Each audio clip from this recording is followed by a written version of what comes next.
point de départ de ce dialogue, c'est de remettre en question l'idée que nous sommes mus par notre égoïsme.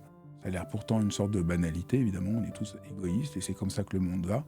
Et vous allez voir comment Michel Terechtchenko met à mal ce qu'on va appeler cette croyance, cette illusion, non pas pour montrer l'inverse, qu'on serait gentil, mais pour montrer que tout ça ne permet pas de comprendre réellement ce qui meut nos actes. En mettant en question cette croyance, on va essayer de mieux comprendre c'est quoi le bien et c'est quoi le mal. Et là aussi, accrochez-vous, parce que tout ce que vous croyez sur le bien et le mal, on va essayer de les secouer un peu et de voir que c'est pas parallèle. Le bien et le mal ne sont pas parallèles, mais je vous en dis pas plus, je vous laisse le découvrir dans le dialogue. Et puis, dans un troisième temps de notre entretien, nous verrons toutes les conséquences politiques, sociales, économiques, et on verra comment ce travail philosophique de repenser le bien et le mal a des conséquences, mais immédiates dans notre vie de tous les jours, dans nos engagements, et nous apprendre à résister. Michel Terechtchenko, dans son travail, nous arme à pouvoir comprendre quelles sont les vraies modalités de résistance qu'on a oubliées dans notre temps. Voilà, prenez le temps d'entrer dans cet épisode. Alors c'est un voyage dense, parce que c'est une pensée qui remet en question tant de nos évidences. J'espère que vous allez vivre la même expérience que j'ai vécue en travaillant ces livres et cette pensée. Ça a été pour moi un grand chamboulement, une vraie révolution. Et je crois que c'est très important dans notre monde de comprendre ce qu'est le bien et le mal et de sortir de toutes les idées reçues, de tout ce qu'on croit, de tout ce qu'on lit partout et qui nous égare. Si vous êtes prêts à prendre des choses, à être déplacés, ben vous êtes au bon endroit, vous êtes dans Dialogue et je vous souhaite un bon épisode. Bonjour Michel. Bonjour Fabrice. C'est vraiment avec beaucoup d'émotion que je vous reçois, parce que je vous lis depuis très longtemps et votre travail m'a beaucoup aidé. Alors je suis toujours content de pouvoir partager à tous ceux qui suivent Dialogue des auteurs qui pensent et qui ouvrent à une réflexion souvent hors des sentiers battus. On pourrait dire que un des axes de votre travail, c'est il y a des gens qui font un geste de bonté, il y a des gens qui font le bien. À différents moments de l'histoire, on voit des gens qui font quelque chose de bien, puis dans notre vie autour de nous, on a pu voir des gens qui ont fait quelque chose de bien, et pourtant, on a énormément de mal à réussir à reconnaître, à penser ce bien. Il y a une sorte d'invisibilité du bien. Peut-être on pourrait commencer comme cela. Qu'est-ce qui vous a d'abord donné envie de vous tourner vers cette question qui a l'air tellement évidente et qui est si peu traitée? Comment ça vous êtes mis en chemin? Alors, d'abord, ça a été des lectures. Parce qu'en fait, il n'y avait pas de projet tout à fait initial. Et la réflexion s'est élaborée au fur et à mesure, et un certain nombre de choses sont apparues. Et vous avez raison, il y a vraiment un soupçon qui s'exerce à l'endroit des actions que l'on peut qualifier de bonnes ou qui se manifestent comme telles. Mais dans la manifestation, des actions bonnes, généreuses, altruistes, etc., ça porte sur l'altruisme en général d'ailleurs, font immédiatement l'objet d'un soupçon qui a un intérêt.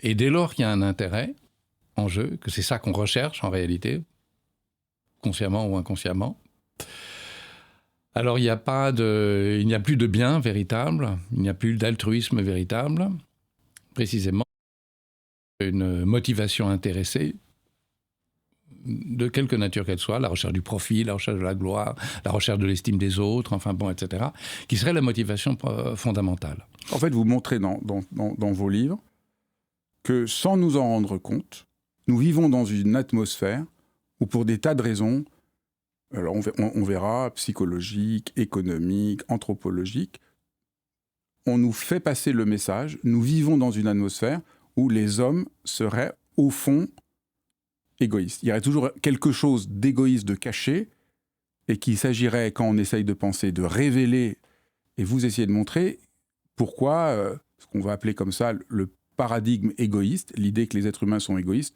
ne tient pas. Et tout ce qu'on va faire dans cet entretien, c'est comment vous montrer avec une vraie rigueur pourquoi ça ne tient pas. Et vous montrez, vous racontez ce que je trouve très poignant dans un si fragile vernis d'humanité, que vos étudiants sont les premiers à dire, mais bien sûr, toutes les actions sont égoïstes, et en même temps que par leurs actions, par leur comportement, par leur jugement, ils vivent dans un autre modèle que celui qu'ils pensent, comme s'il y avait une sorte de dichotomie. Peut-être si on peut partir de cette dichotomie. Oui, c'est vrai. Il y a deux choses. Intellectuellement, dans nos représentations, dans nos schémas mentaux, dans notre interprétation des comportements humains, prédomine vraiment, depuis le XVIIe siècle, c'est vraiment lié à un contexte philosophique et même théologique particulier, depuis le XVIIe siècle, vraiment la domination de ce paradigme égoïste. Ça commence avec La Rochefoucauld, cette dénonciation que toutes les vertus ne sont que des vertus apparentes, ne sont en réalité des fausses vertus, parce que la vraie vertu, c'est le désintéressement, et le désintéressement doit être absolu. Mais ce désintéressement, il existe, mais il ne peut jamais se manifester. Ça, c'est peut-être un autre point sur lequel on reviendra. Et donc, c'est une dénonciation systématique, par exemple dans les Maximes, de toutes les vertus, la libéralité, le courage, l'amour, on ne peut jamais rien aimer que par rapport à soi, parce que prédomine cette détermination fondamentale de la nature humaine que nous ne pouvons que nous aimer nous-mêmes et tout rapporter à nous-mêmes. Et ça, il y a chez La Rochefoucauld, chez Pascal, chez les jansénistes, partout au XVIIe. Et ça vient d'ailleurs de plus loin, parce qu'en fait, ça se retrouve déjà, les origines sont plus anciennes. C'est une chose qui n'existait pas du tout chez les Grecs. Mais cette idée, vraiment, cette opposition entre une nature humaine qui serait déterminée par la poursuite de l'intérêt et une éthique ou une morale ou une vertu qui serait déterminée par le désintéressement, et qu'en réalité, du fait de la nature humaine, déchue ou non d'ailleurs, peu importe finalement cette référence au péché originel, il y a cette détermination fondamentale de l'intérêt propre. La vertu ne peut jamais apparaître, elle n'existe jamais de façon manifeste, parce que précisément, elle s'expose toujours au soupçon qu'il y a un intérêt. Donc La Rochefoucauld, systématiquement, démonte toute cette espèce toutes ces fausses vertus, quoi, tout ce jeu des apparences, quoi. Les apparences sont trompeuses, quoi. Et par rapport à ce que vous disiez, et en même temps, il est vrai que dans nos jugements ordinaires, nous reconnaissons qu'il y a de bonnes actions, de mauvaises actions, que certaines actions méritent d'être louées. Là, par exemple, dans le vernis, j'avais pris le cas des sauveteurs des Juifs pendant la Seconde Guerre mondiale. Et nul ne songerait d'une certaine manière à les déconsidérer, à exercer justement sur eux cette espèce de soupçon, et de dire ah ben non, les sauveteurs poursuivaient leur intérêt propre. Et effectivement, c'est manifestement faux. Et donc il y a vraiment une sorte de schizophrénie effectivement entre des représentations qui domènent dans le champ de l'anthropologie, de la philosophie politique, dans le domaine de la morale, etc. Et puis les jugements ordinaires qui ne répondent pas du tout et qui font d'une certaine manière confiance, effectivement, à certaines actions que nous estimons particulièrement louables, que nous célébrons, en raison précisément du bien qu'elles incarnent. Quel est le problème de cette schizophrénie que nous vivons, disons, à peu près tous, sauf on vit dans une atmosphère schizophrénique. Nous voyons bien des actions bonnes, dignes d'être louées, et en même temps, nous avons ce soupçon fondamental, au fond, tout le monde serait égoïste. Quel est le prix ? Alors le prix, je pense que d'abord, les actions que nous célébrons sont des actions d'exception. Et donc, elles ont un caractère exceptionnel et ne constituent pas, d'une certaine manière, l'ordinaire des comportements humains. Le prix à payer, il y en a beaucoup. D'abord, c'est quand même cette domination du soupçon. Toute action, même de bienfaisance, de générosité, même chez des gens de philanthropie, par exemple. La philanthropie est extraordinairement suspecte. Hein. Les grands philanthropes, si vous voulez, c'est pas pensable, par exemple, que les grands philanthropes agissent au nom d'une philanthropie véritable. Pour nous, ça paraît tout à fait impensable. Il faut évidemment qu'ils recherchent leur intérêt propre, qu'ils veuillent être estimés, qu'ils recherchent la poursuite de leur entreprise, etc. L'idée qu'il puisse y avoir une forme de sincérité paraît vraiment une forme de naïveté, vraiment, si vous voulez, avec l'idée, finalement, que la lucidité, que si on croit à ça, c'est qu'on est vraiment naïf, quoi. Et être lucide, c'est dénoncer, c'est ne pas tomber dans le piège de cette naïveté où, comme disait Valérie, voir clair, c'est voir noir. Donc la lucidité, c'est toujours du côté du noir. La lucidité, c'est jamais jamais bien voir ou voir le bien. Ça, c'est quelque chose qui est très marquant hein, dans la lucidité. C'est toujours dénoncer les fausses apparences, les faux jeux, les faux semblants, les stratégies, etc. On peut voir presque tous les penseurs importants au XXe siècle, c'est presque tous ont cherché à montrer « Haha, vous voyez là quelque chose de bien, et moi je vais vous montrer les ressorts cachés ». Alors voilà, on pourrait dire aussi bien la psychanalyse, Bourdieu, le marxisme, les sociologues. Absolument. Presque tout le monde va chercher, on pourrait dire c'est presque le sport des penseurs depuis... donc vous êtes une pensée c'est assez singulier, votre engagement, d'essayer, vous... de faire confiance. Oui, et de montrer qu'est-ce que cache, au fond, cette noirceur, c'est-à-dire, soi-disant, quel aveuglement cache cette lucidité, on pourrait dire. Absolument. Tous les penseurs au XXe ont dit « Ah, mais c'est vous qui êtes naïf, on va essayer d'être plus lucide », et vous montrez que cette pseudo-lucidité, au fond, est en réalité assez aveugle. On ne peut pas dire que vous êtes juste dans la naïveté, parce que vous prenez en compte une vraie critique. Il ne s'agit pas d'être naïf sur la bonté, il s'agit de voir vraiment l'espace légitime dans lequel elle peut se manifester.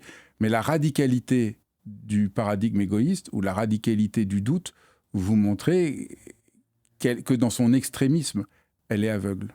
Ah oui, tout à fait. Vous avez tout à fait raison. D'ailleurs, je pense à une autre radicalité. Je pense qu'en réalité, le bien est tout à fait radical. Mais ça, j'ai une thèse assez forte sur ça. Mais vous avez raison. Enfin, cette question, c'est très juste. Hein, cette idée, moi, je sais mieux que les autres et je vais vous apprendre en réalité de quelles aliénations, de quels conditionnements vous êtes victime. Et tout ce que vous pouvez dire de vous-même et de votre propre expérience singulière et personnelle ne vaut rien. Voilà, parce que vous êtes vous ne voyez pas par où vous êtes manipulé, dira Freud, par des désirs absolument monstrueux que je vais vous révéler, ou Marx, par tous les désirs monstrueux ou Bourdieu, enfin je donne quelques exemples mais on pourrait faire la liste. Oui. Au fond, la pensée, elle va dans ce sens-là. Vous avez dit en introduction, je trouve que toute l'histoire de l'humanité n'est pas comme ça, que chez les Grecs, il n'y a pas du tout ce soupçon-là. Non, pas du tout. Comment les Grecs voient cette expérience du bien? Pourquoi chez eux, elle n'est pas... pourtant, on ne peut pas dire que les Grecs sont des naïfs. Non, pas du tout, mais la question morale, de toute façon, ne se pose pas du tout en termes d'intérêt et de désintéressement. Si tant est qu'on puisse parler à proprement d'une morale, enfin bon, c'est toute une question, mais quoi qu'il en soit, en tout cas, c'est complètement un autre univers. Et c'est pas l'opposition, si vous voulez, comme il y a chez Saint-Augustin, entre l'amour de soi et l'amour de Dieu. Et soit vous avez... l'homme s'est aimé infiniment lui-même jusqu'à la haine de Dieu, à la suite du péché, alors que précédemment, alors qu'il faut s'aimer, il faut aimer Dieu infiniment jusqu'à la haine de soi. Bon. Et donc cette dichotomie-là, ça n'existe pas chez les Grecs. Pour mille raisons, c'est pas du tout ce même univers. Disons en gros que pour les Grecs, l'essentiel, c'est la question de la vie bonne. Et la vie bonne, c'est l'accomplissement de la nature humaine dans ses déterminations fondamentales. La vie bonne, la vie juste, et la vie excellente, et la vie morale. Et tout ça constitue une seule chose. Et donc, quelle est la vie bonne? La vie bonne, c'est essentiellement la vie philosophique. Bon. Or, la vie philosophique n'est pas une vie désintéressée, c'est pas la question. C'est la réalisation, l'accomplissement de ce pourquoi l'homme est fait. Il existe d'ailleurs tout à fait dans la tradition chrétienne et la théologie chrétienne tout à fait la même idée, que la finalité de l'homme, c'est l'union à Dieu, et qu'il y a donc, dans Amour et désespoir, c'était une problématique de livre que vous avez mentionné, dans les grandes controverses sur le pour amour et l'amour désintéressé au XVIIe siècle, ça a été une très très grande controverse, ça. Parce que dans ces enjeux théologiques, mais le bonheur, par exemple, les théoriciens du pur amour disaient, la recherche du bonheur, elle est mercenaire, elle est intéressée. Si vous aimez Dieu parce qu'il vous promet le salut, en fait, vous ne l'aimez pas pour lui-même, vous l'aimez pour le bien qu'il vous apporte. Or, le véritable amour de Dieu est un amour désintéressé. Je simplifie, mais... Et là, ça voulait dire, donc il y a une espèce de vocation humaine. À ça s'oppose l'idée qu'il y a une vocation humaine à s'unir à Dieu, que c'est la finalité de l'âme, l'union béatifique, enfin, etc. Qu'il n'y a rien d'intéressé là-dedans, parce que Dieu nous a créés à cette fin. Et donc nous réalisons la fin pour laquelle nous avons été créés. Il n'y a pas d'intention intéressée qui soit qui viendrait corrompre, si je puis dire, cette poursuite du bonheur. Donc pour simplifier, dans le monde grec, la question du bonheur est centrale. La vie bonne, la question de la vie bonne. Et, donc, oui. et au fond, et du bonheur de aussi, penser du oui. bonheur. Oui. Et donc, au fond, les philosophes... Mais dans la tradition chrétienne aussi. Les philosophes grecs vont beaucoup insister sur par où trouver le vrai bonheur.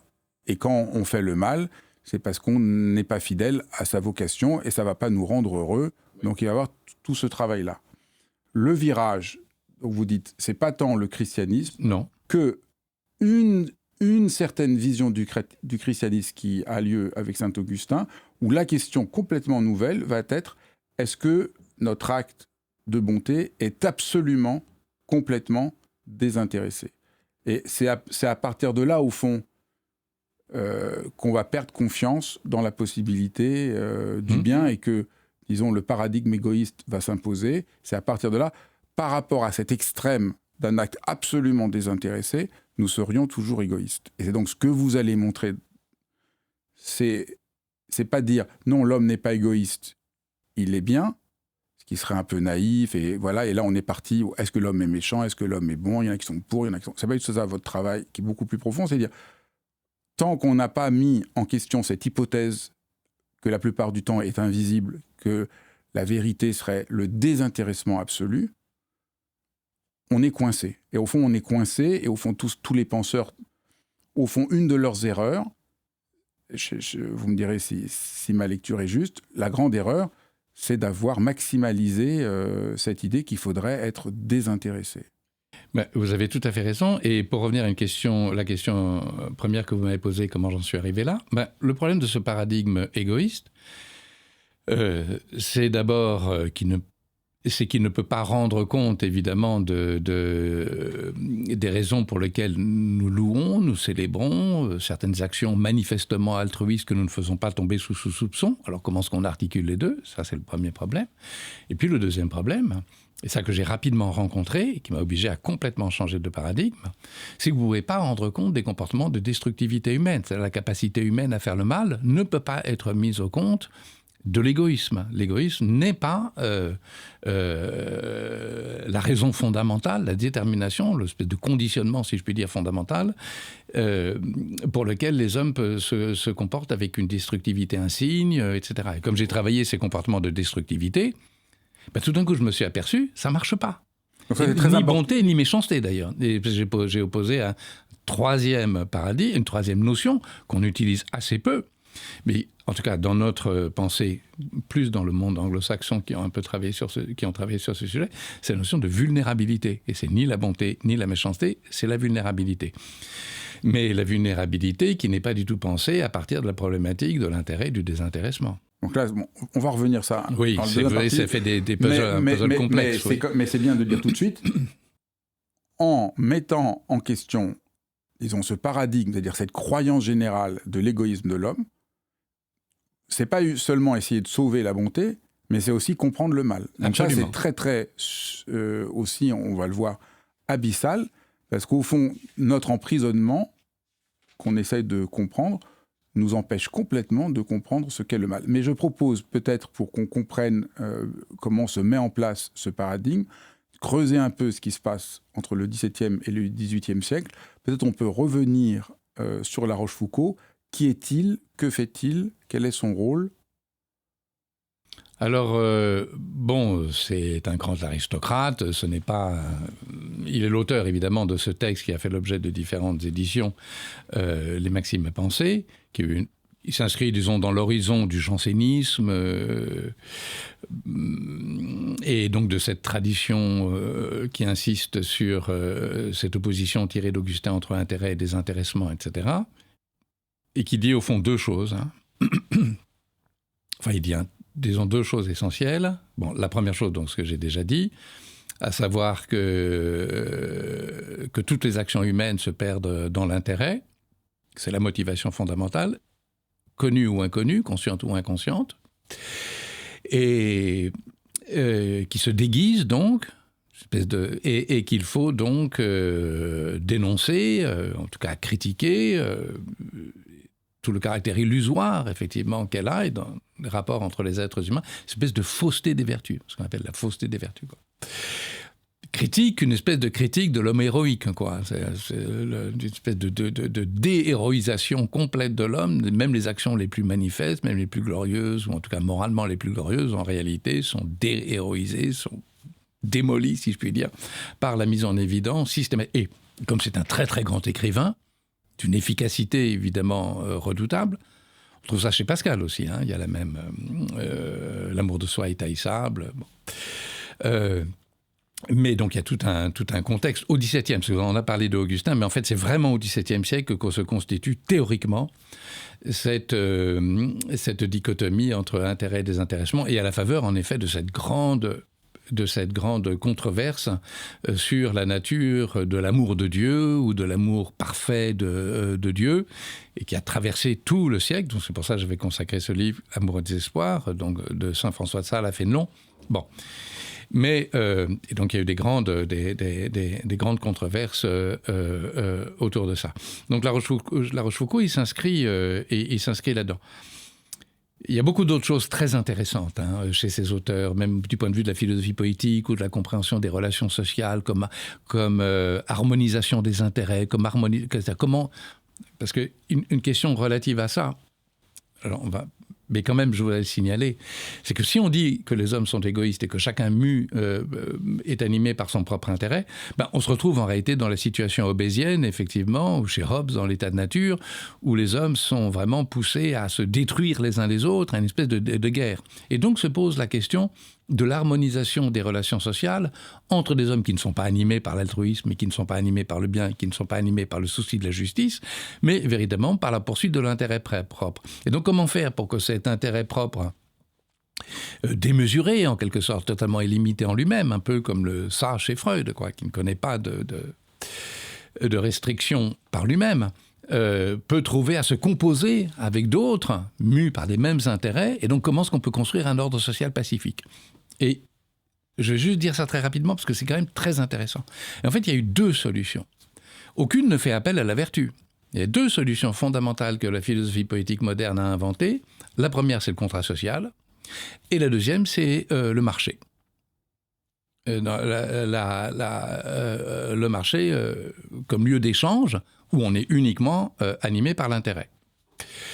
Donc, par exemple, chez Adam Smith. Je rappelle que Adam Smith, c'est aussi le théoricien c'est aussi un des plus grands penseurs moraux du XVIIIe siècle, de la sympathie. Et donc de la vertu et des rapports moraux entre les individus. Mais en tout cas, du point de vue politique, donc on a une question, évidemment, si les hommes sont complètement égoïstes, comment faire effectivement que leur relation ne soit pas un état de guerre où ils se détruisent les uns les autres. Et donc c'est le contrat social tel qu'il est d'abord pensé chez Hobbes, qui est quand même le plus grand penseur, je crois, de la philosophie poétique moderne, celui qui pose vraiment le problème en ces termes. Les autres vont discuter à partir de lui, mais il pose vraiment une matrice. Et donc on a des matrices. Et là c'est pareil, si vous voulez, intérêt et désintéressements, c'est vraiment matriciel. Ce sont des matrices à partir desquelles on pense. Donc La Rochefoucauld, il pense à l'intérieur de cette matrice. Et à l'intérieur de cette matrice, une dénonciation systématique, effectivement, de toute la figure du héros cornélien, si je puis dire, effectivement, montrant qu'il y a Ce soupçon. Et qui a cette motivation à l'œuvre, et c'est une motivation qui démolit la vertu. Parce que la vertu, elle est désintéressée. Donc on présuppose que pour qu'une action soit vertueuse, il faut qu'elle soit absolument désintéressée. Et la dernière chose, simplement, que rajoute La Rochefoucauld à ça, il dit c'est pas que la vertu n'existe pas, c'est pas que le désintéressement n'existe pas. Le problème, c'est qu'elle est absolument invisible. C'est-à-dire, je ne peux pas dire ah ben voyez comme je suis désintéressé. Bien sûr. Parce que si je le dis, je ne le serais pas. Je suis d'autant plus désintéressé que je ne me rends pas compte. Donc voilà. Et je ne peux pas être sûr que quelqu'un agit non plus. Que l'autre agit de façon désintéressée. Donc je ne peux pas rentrer dans son âme et voir s'il n'y a pas des motifs secrets de ses actions que je ne verrai pas. Voilà. Donc, le désintéressement, c'est pas qu'il n'existe pas. Il existe, dit-il, il est caché au fond du cœur, où Dieu seul sonde les reins et les cœurs. Mais il est invisible. Et cette invisibilité-là, si vous voulez, qui, moi, m'a posé un problème énorme. Pour une raison toute simple. C'est que si vous présupposez que le bien est absolument invisible, que vous ne pouvez jamais le manifester et le reconnaître comme tel, alors qu'est-ce que vous faites ? Par exemple, des actions des sauveteurs de Juifs. Comment est-ce que vous pouvez les célébrer ? Comment est-ce que vous pouvez les honorer comme étant moralement remarquables, comme attestant ? Alors ça, c'est encore un autre problème, la question de l'attestation. Mais comme manifestant, sans se poser trop de questions, c'est-à-dire en disant mais bien sûr, c'est magnifique. Et nous aussi, très souvent, je veux dire, on voit des actions altruistes, de générosité, d'engagement, etc. On se dit mais c'est quand même magnifique de faire ça. Et on ne se pose pas de questions. On n'est pas en train de se poser des questions. Et donc mon problème, c'est que si le problème que j'ai rencontré, c'est que c'est donc l'égoïsme ne rend pas compte des comportements de destructivité humaine, mais il ne rend pas non plus compte, en effet, du bien que nous célébrons, et que nous célébrons dans sa manifestation et dans son évidence. Et donc, s'il y a une évidence du bien, une manifestation du bien, ce que je crois, il y a une manifestation du bien, comme il y a d'ailleurs une manifestation du mal, et j'aurais même tendance à donner écrire le bien avec un B majuscule, une manifestation du bien, quelque chose qui se montre. Ça, je l'ai aussi montré dans mon livre sur la littérature à propos de Jean Valjean. Jean Valjean est terrassé par la manifestation du bien de l'évêque bienvenu. Enfin bon, vous voyez, on est en train de... Pour raconter des compages qui ont oublié Jean Valjean. Donc, Jean Valjean vole les chandeliers à l'évêque bienvenu, et quand les policiers le ramènent, l'évêque lui dit qu'il les lui a donnés, et Jean Valjean, là, quelque chose s'effondre de sa représentation du monde, devant cet acte de pure bonté qui va changer son destin. De pure bonté et de manifestation du bien, quoi. C'est pas simplement la bonté qu'il lui fait, au sens où il le tire d'un mauvais pas. Bon. Il y a quelque chose qui se manifeste en lui, qui le terrasse. Et c'est quand même extraordinaire, Hugo, extraordinaire pour ça. Parce qu'il dit, l'évêque lui avait fait mal à l'âme. Prodigieux, cette formule. C'est pour ça que j'ai appelé ce livre sur la littérature et le bien. J'aurais voulu l'appeler la littérature et le bien en réponse à Bataille, la littérature et le mal, mais l'éditeur a choisi donc ce bien qui fait mal à l'âme, en référence à Hugo. Et donc Jean Valjean est terrassé par la manifestation du bien. Et toute sa vie, il va essayer d'être à la hauteur de cette manifestation, au point que les chandeliers seront encore sur le chambranle de la cheminée au moment de sa mort. Donc il y a quelque chose qui l'a terrassé. Ça c'est extraordinaire, cette idée que le bien, que la manifestation du bien vous terrasse.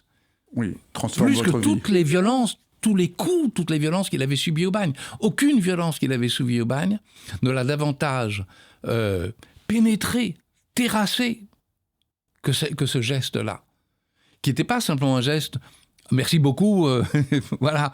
Non, il y avait quelque chose de théologique, si vous voulez, ou de métaphysique, quoi, d'une énergie, d'une puissance transformatrice. Pourquoi le bien, pourquoi l'action du bien nous meut autant, nous transforme autant, a un tel impact sur nous ? Précisément, alors là, vous savez, à propos d'Hannah Arendt, on parle toujours de la notion de banalité du mal, et je m'inscris dans cette continuité de cette idée. Mais en même temps, Hannah Arendt, au moment de toute la controverse qui a eu lieu à la suite du livre d'Eichmann, écrit une lettre à Gershom Scholem où elle lui dit que le mal se répand à la surface de la Terre comme une contagion. À la surface de la Terre comme une contagion. C'est-à-dire quelque chose de superficiel. et je vais revenir sur ça. Et elle dit « Seul le bien est profond ». Et ça, c'est aussi quelque chose qui rejoint une idée, quelque chose que j'ai découvert en travaillant sur le vernis fragile et la littérature concentrationnaire. Et qui va d'ailleurs dans le sens de ce que Hannah Arendt dit à propos d'Eichmann. C'est-à-dire en réalité que ces êtres maléfiques qui ont commis le mal ne sont pas, alors ça c'est la grande thèse d'Hannah Arendt évidemment, ne sont pas des êtres d'un génie maléfique, mais sont des êtres insignifiants. Et ça, c'est quelque chose d'effroyable. Hein. C'est-à-dire que c'est quelque chose de très, très troublant. C'est-à-dire que la violence du mal, la destruction du mal, la destructivité du mal, etc., et toutes les horreurs du mal, auxquelles on assiste aujourd'hui encore. C'est pas d'ailleurs très éloigné de ce qu'on pourrait, dire aujourd'hui de cette contagion du mal. Ont quelque chose de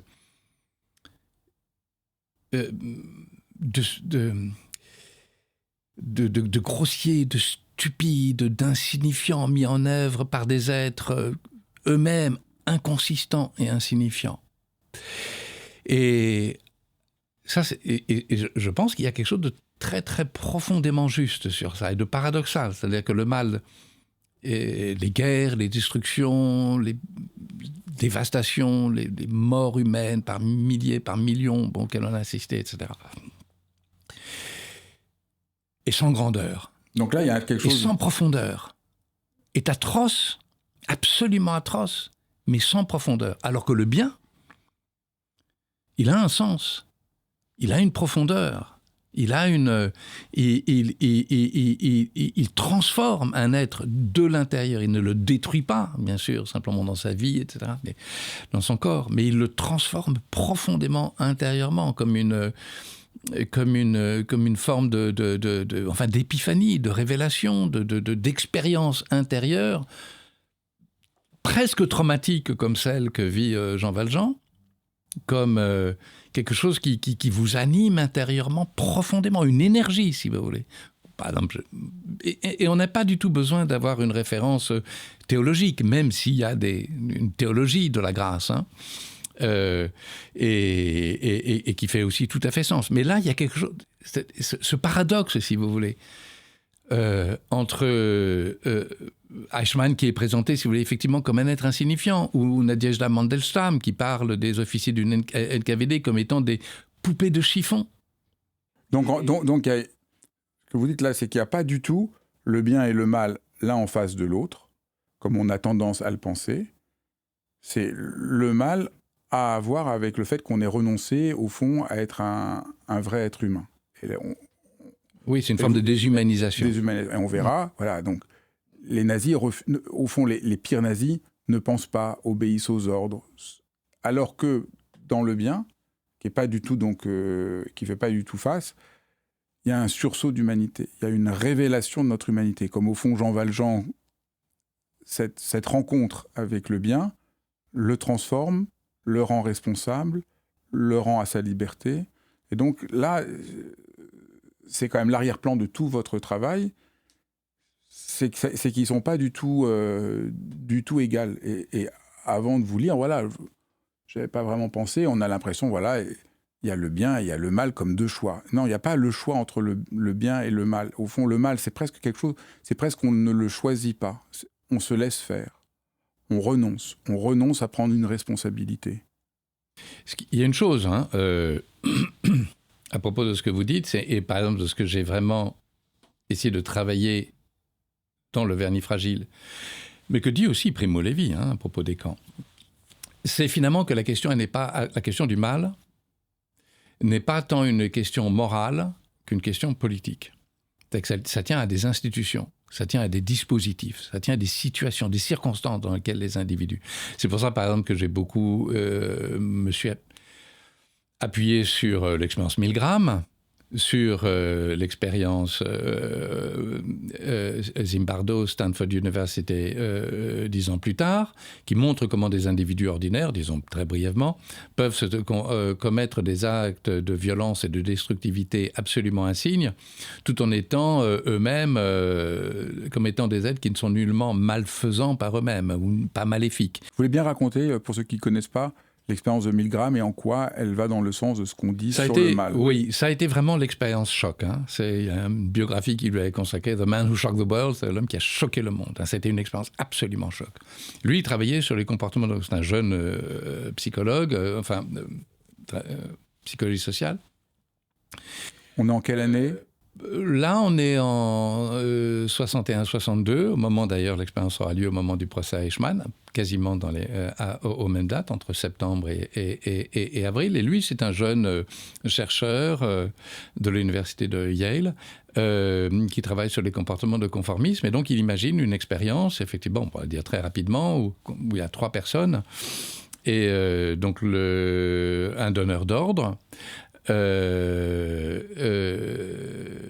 principalement, disons, 2 personnes, le donneur d'ordre et un élève qui est recruté à l'origine pour tester l'influence de la sanction sur les mécanismes d'apprentissage. Bon, enfin, peu importe. Et donc les gens qui font les gens qui vont participer à l'expérience ne savent pas ce qu'ils vont du tout vivre. On leur donne un faux prétexte. On leur donne un faux prétexte. Ça c'est quand même important. Ils ne savent pas. Hein. Et donc, ils sont placés devant une console où il y a 15 manettes qui envoient des décharges donc 30 manettes qui envoient des décharges de 15 volts à 450 volts. Et ils sont appelés donc à envoyer des décharges, à augmenter les décharges à chaque fois qu'un élève, c'est pour ça qu'ils sont bien 3, pardon. Donc il y a le donneur d'ordre, il y a le sujet, et puis il y a un élève qui doit répondre à des questions. Et chaque fois qu'il se trompe dans la réponse à des questions, il reçoit donc une décharge supplémentaire. L'idée de Milgram, qui avait consulté les psychiatres et les psychologues, c'est que si un individu ordinaire, doté d'un équipement moral commun, sans du bien et du mal, et incapable, vous seriez capable de faire du mal à un innocent, bien sûr que non, pas même à une mouche. Bon. Et donc les psychiatres avaient dit, en réalité, il y a peut-être que 5% des individus qui se comporteraient, qui enverraient les décharges maximales, etc. Donc il y a l'étudiant qui est testé, qui envoie des décharges quand celui qui est en fait un acteur répond mal, il lui envoie des décharges.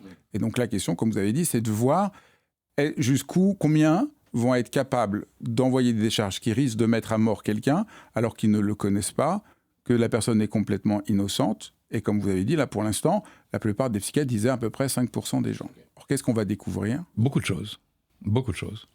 Très, très, très frappantes, qui ont complètement bouleversé nos représentations, complètement.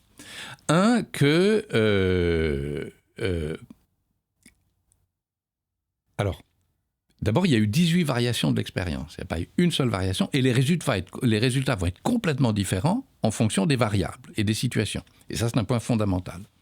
Disons, dans la situation type, le protocole type, où l'élève est donc dans une autre pièce, le sujet, lui, devant la console, et puis il y a le donneur d'ordre, le scientifique, qui représente la science, qui représente l'autorité scientifique, et ils sont censés, et ça c'est quand même important, participer à une expérience scientifique.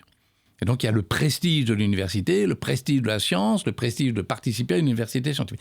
Donc, ils sont là pour faire marcher l'expérience. L'élève qui a été recruté, hommes, femmes, de tous âges, etc., tous les milieux sociaux, sont là pour participer à une expérience qui doit réussir d'une certaine manière. Il ne s'agit pas de la faire capoter. Bon.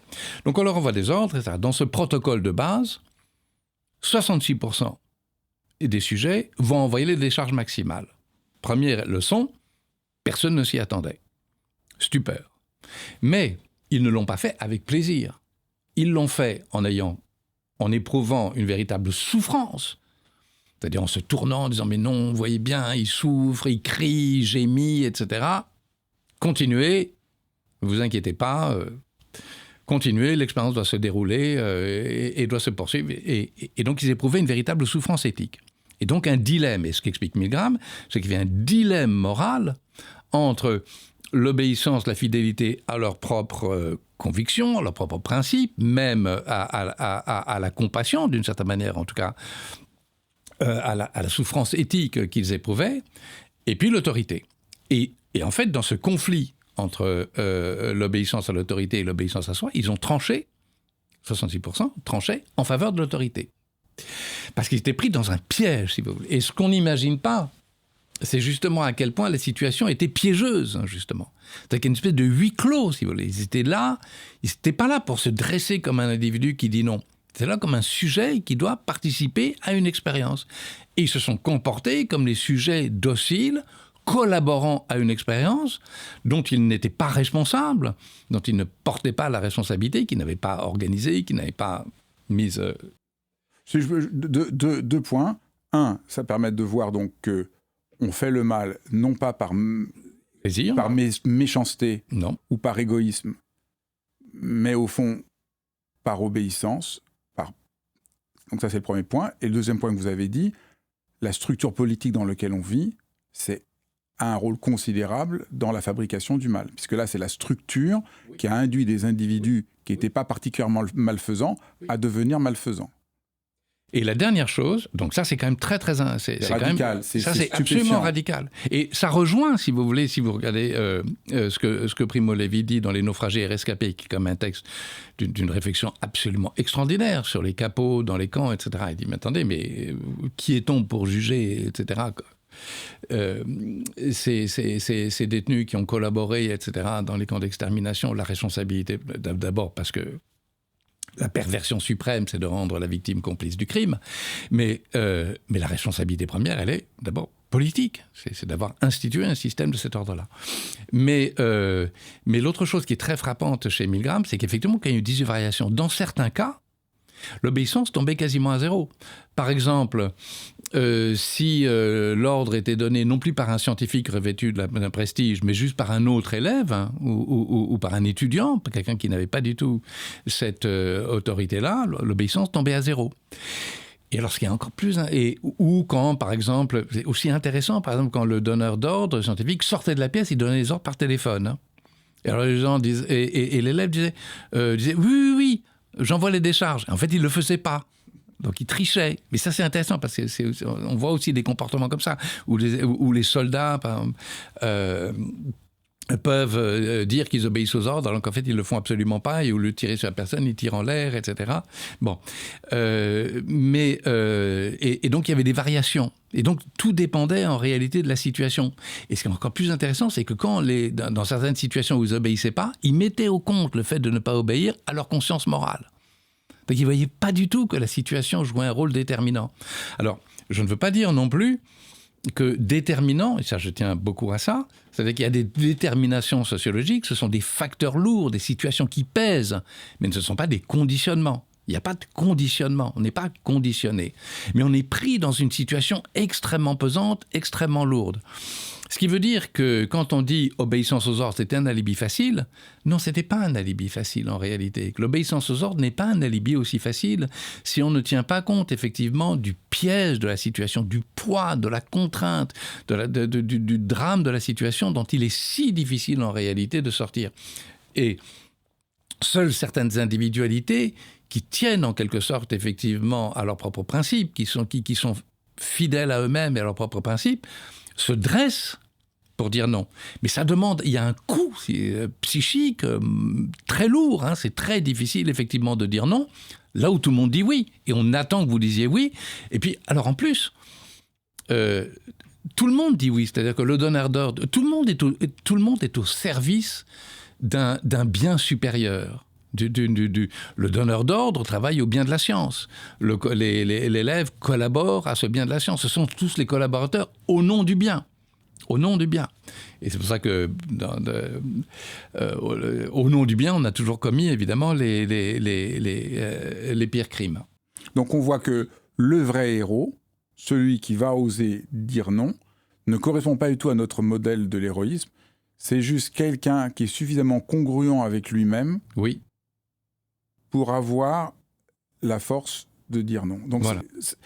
Donc c'est pas un type ultra courageux, une sorte de super-humain, c'est juste au fond une forme de congruence.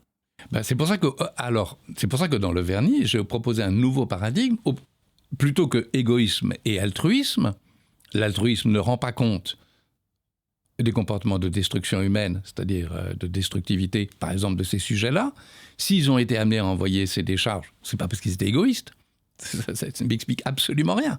C'est pas du tout ça. Ils ont été pris au piège d'une situation du fait précisément du poids de l'autorité, de la relation hiérarchique. Et bon, l'intérêt n'a rien à voir là-dedans. En tout cas, pas grand-chose à voir là-dedans. Vraiment pas grand-chose à voir là-dedans. Et quant à ceux qui ont dit non, et qui se sont comportés, qui ont refusé d'infliger le mal, c'est pas par un altruisme désintéressé. Pas du tout, ça n'a rien à voir avec le désintéressement. Et donc, ce paradigme dominant dans la pensée, en particulier morale, hein, jusqu'à Lévinas ou Derrida, dans certains courants de la philosophie morale contemporaine, hein, très important hein, quand même. Ce paradigme, moi, me paraît complètement faux. C'est pas qu'il est faux théoriquement, et ça, il marche pas, il rend pas compte. Il marche pas parce que si on au regard des comportements effectifs des individus, si on teste, si je puis dire, ce paradigme-là, il marche pas. Donc j'en ai proposé un autre, qui est celui de présence à soi et d'absence à soi. C'est-à-dire que le sujet qui obéit aux ordres, qui envoie les décharges, a un coup d'ailleurs, au début en tout cas, qui est un coup très dur. Après, il y a une habituation, il y a une habitude au mal, c'est-à-dire qu'ensuite se construit en quelque sorte tout un récit qui va justifier, si je puis dire, effectivement, cette démission et cette obéissance aveugle, etc. Il y a toute une justification qui va se construire. Mais enfin, au début, en tout cas, quand même, les choses sont vécues de façon très, très, très douloureuse. Mais, vous proposez un renversement donc très radical. Au lieu de penser, est-ce qu'on est égoïste ou altruisme ? Est-ce qu'on est présent à soi ou absent à soi ? Présent à soi. Alors moi, ça m'a enthousiasmé, je dois vous dire. Parce que oui, ça marche assez bien. Je n'ai jamais été à l'aise avec cette notion d'altruisme. Ça m'a toujours énormément gêné. En plus, le mot apparaît très tardivement avec Auguste Comte. Donc, je trouvais déjà ça très bizarre, au fond, l'altruisme contre l'égoïsme. Donc, je trouvais toujours que ça n'allait pas, sans réussir bien à voir le point. Et je crois que c'est beaucoup plus simple, clair et aidant dans notre vie de tous les jours. Non pas est-ce que je suis égoïste ou je suis altruiste, mais est-ce que je suis présent à moi-même. Mais là, vous touchez à un nombre de points aveugles énormes. Parce que présent à soi-même, pour beaucoup de gens, mais non, on n'a pas le droit, parce que ce serait être égoïste. Oui. Et donc, au contraire, vous montrez... S'imposer avec orgueil, ou avec suffisance, ou je ne sais pas quoi, mais donc, je suis qui, moi, pour dire non ? Vous allez même vous montrer même qu'au fond, avoir un certain rapport apaisé à soi-même, avoir même une forme d'amour pour soi-même, permet au contraire de pouvoir aller du côté du bien et rejeter, et de pouvoir dire non au mal. Donc là, on est vraiment dans un renversement extrêmement abyssal de nos représentations. Mais quand le livre est sorti, donc maintenant il y a une vingtaine d'années, j'ai vraiment été invité partout pour en parler, et les gens me disaient, mais attendez, mais ce que vous êtes en train de raconter, mais on voit ça partout, dans les entreprises par exemple, évidemment. Modèle hiérarchique, obéissance, collaboration, des choses avec lesquelles on n'est pas d'accord, enfin bon... Il y avait quelque chose de presque... absence à soi et présence à soi, celui qui dit non est présent à lui-même, à ses propres principes, à ce qu'il éprouve, etc. Et l'autre renonce à ses propres principes. Non pas qu'il n'en ait pas, mais il y renonce. Non pas qu'il n'éprouve aucune douleur, aucune conscience de la douleur d'autrui, mais il renonce à ce que cette douleur, à ce que cette compassion devrait le conduire à faire. Il renonce à cause du poids, justement, effectivement, de cette situation, de l'autorité à laquelle il faut obéir, de la hiérarchie qui s'exerce sur lui, et du bien. Alors, le bien de la science, mais ça peut être le bien de l'entreprise.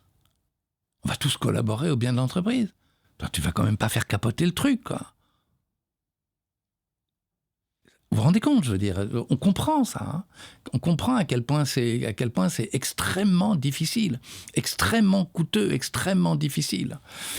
Et donc ce que ça met en compte, ce que ça révèle, c'est ni la bonté, ni la méchanceté, mais la vulnérabilité, la fragilité. Et donc moi, je milite pour qu'on enseigne la fragilité. C'est-à-dire qu'au lieu qu'on soit toujours dans cette opposition entre la bonté, entre la méchanceté de l'homme naturelle, enfin bon, issue du péché ou pas, et puis la bonté de l'homme, en plus qu'il faut comprendre, bon, là parce que chez Rousseau, etc., ça a un sens quand même, il faudrait vraiment comprendre ce qu'il entend par là. Mais tant qu'on reste là-dedans, on est vraiment pris dans une espèce d'alternative qui ne mène à rien. la vulnérabilité, là on commence à comprendre à quel point on est fragile. Et si on enseigne la vulnérabilité, à quel point nous sommes fragiles à certaines situations, c'est la meilleure façon de nous armer moralement. Ça, c'est aussi très paradoxal. Au fond, on a l'idée, si je suis vulnérable, je ne suis pas fort. Et en fait, c'est celui qui accepte sa vulnérabilité qui va avoir le courage de pouvoir dire non. Cas. Ben oui, parce que tous ceux dans l'expérience Milgram, on interrogeait les gens et on leur disait vous envoyez des décharges. Ils disaient, non. C'est-à-dire que tout le monde pense en quelque sorte, c'est-à-dire que les comportements effectifs des individus ont totalement démenti l'idée du comportement, l'idée de ce qu'ils avaient dit ou ce qu'ils avaient dit à propos du comportement qu'ils auraient dû avoir ou qu'ils pensaient qu'ils auraient. C'est-à-dire que l'idée que nous avons des comportements que nous pourrions avoir en certaines circonstances est en réalité totalement démentie par les comportements effectifs des individus. L'idée qu'ils se font d'eux-mêmes est en réalité totalement démentie par leur comportement effectif dans certaines circonstances. Et ça, il faut le savoir. Ça s'enseigne, ça. Donc celui qui se croit fort, en réalité, c'est probablement le premier qui va être démoli, si je puis dire, et qui va s'effondrer, si je puis dire, dans certaines circonstances. Alors que si on est plus conscience, mais du coup, ça a quand même une implication, c'est une implication fondamentalement politique. C'est-à-dire que, et ce à quoi d'ailleurs aussi, sur quoi j'ai beaucoup écrit, en tout cas dans quelques ouvrages plus directement de philosophie politique, c'est un appel à la vigilance citoyenne. C'est-à-dire que, justement, les institutions démocratiques, d'abord, elles sont fragiles, elles peuvent très bien ne pas durer, elles peuvent exiger des choses de nous sur lesquelles on pourrait exercer au minimum un esprit critique et une vigilance critique. Quand on voit que l'on tranche, par exemple, on l'a vu par exemple au moment du Covid, mais par exemple comment les individus ont tranché entre sécurité ou santé et liberté, ou même comment on tranche entre sécurité et liberté, parfois on préfère la sécurité à la liberté et est disposé à renoncer à des libertés fondamentales qui sont constitutives de nos sociétés démocratiques au nom de la sécurité parce qu'on est pris dans une situation. Tout ça, ça doit faire l'objet, tout ça on doit être conscient, on doit exercer une vigilance critique, précisément parce que ce sont toujours des dispositifs qui sont à l'œuvre et qui conduisent, qui conduisent à des comportements de cette nature. Donc ce n'est pas simplement une réflexion anthropologique sur la vulnérabilité humaine, une réflexion morale sur la critique du désintéressement et de repenser l'altruisme, pas du tout comme étant le contraire de l'égoïsme, mais comme la manifestation d'une pulsion, d'une détermination humaine à être affecté par ce que l'autre vit et éprouve. Bon, c'est les grandes philosophies de la sympathie, en particulier chez Adam Smith, justement, ce qu'on oublie toujours quand même, ce qu'on ne retient que le penseur de l'égoïsme, etc. Et puis ensuite, donc toute une pédagogie. Alors, une pédagogie ensuite, donc une pédagogie de la vulnérabilité qui doit s'enseigner aux enfants, à l'université, à l'école, etc. Qu'est-ce que vous enseigneriez aux enfants sur la vulnérabilité? Moi, je l'ai enseigné à mes enfants, ça. Et un jour, au point qu'un jour, il y a eu un professeur qui a humilié je ne vais pas donner trop de détails, mais une professeure, mes filles rentraient à l'école en me racontant une de ses professeurs avait humilié une élève publiquement et qu'elle s'était mise à pleurer. Et alors, c'était au moment où ils connaissaient, je leur ai parlé du vernis et tout ça, et de Milgram et tout ça. Je me dis, vous auriez dû tous sortir à ce moment-là, parce que c'est inacceptable. Bien, non, ça, c'est pas possible. J'ai une institution saine est une institution dans laquelle on peut critiquer, pas de façon systématique, mais dans laquelle on peut quand même dire non, quoi. Il doit y avoir des instances, quand même, où la possibilité de dire non, sans être stigmatisé, désigné comme étant celui qui met à mal l'autorité du professeur, l'autorité de l'école. C'est très important, ça, dans une institution, l'institution scolaire. Et donc, quand elle m'a dit non, ça, c'est pas possible. Je dis, mais il y a un vrai problème, là. C'était très concret, ça. C'était juste un professeur qui humilie, qui fait pleurer, et les élèves, et tout le monde est choqué, alors qu'on devrait sortir. On devrait pouvoir sortir. Donc, il pourrait y avoir une éducation. Il y a des choses qui sont pas, il y a des choses qui sont pas acceptables. On va pas remettre en cause l'institution, on va pas remettre l'autorité du prof de façon systématique, ok ? Mais ça veut pas dire que tout soit acceptable. Donc là, la salle de classe, c'était aussi une certaine un huis clos, etc. Et si un élève s'était dressé en disant, imaginez un élève ou une élève qui se dresse et non, madame, vous pouvez pas faire ça. Vous vous rendez compte ? Tout seul, et puis je sors, etc. Et vous avez réussi à apprendre ça à vos enfants ? Je sais pas. Comment on fait pour apprendre ça aux enfants? Déjà en parler. Oui, parce que ça éveille quand même quelque chose. Je sais pas, il faudrait leur demander, mais ça éveille. En tout cas, ils ont une conscience politique assez aiguë. Mais ça éveille quelque chose. Mais si je reprends simplement effectivement mon exemple, imaginez un élève ou une élève qui se dresse et qui dit « Madame, vous ne pouvez pas faire ça ». Ça n'existe pas, ça. Je dis « Mais pour qui te prends-tu, oses-tu, sors, etc. » Convoqué par le proviseur, enfin bon. Et qui en plus, il sera tout seul. Et d'autres vont se lever et sortir de la classe. Ça n'existe pas, ça. Donc, je veux dire, ces mécanismes de soumission à l'autorité sont extraordinairement puissants. Et après, on se dit, on regarde rétrospectivement comment est-ce qu'une société entière a pu basculer, comment des individus ont pu se comporter comme ça, sans voir d'ailleurs comment nous sommes aussi sur le point de basculer, ou comment il y a déjà certaines bascules qui sont à l'œuvre dans nos propres sociétés depuis le 11 septembre 2001. Depuis l'effraction, disons, des attentats qui ont mis à mal, effectivement, vraiment au cœur même des institutions démocratiques, au-delà même de l'attentat lui-même. Donc, tout ça, ça doit s'apprendre, tout ça, ça doit s'enseigner, tout ça, pour que nous soyons... D'ailleurs aussi des démocraties adultes, des démocraties conscientes, des démocraties vigilantes, des citoyens vigilants, adultes, qui ne contestent pas systématiquement, mais qui ne sont pas non plus pris au piège de déterminations sociales, historiques, économiques, etc., qui nous embarquent.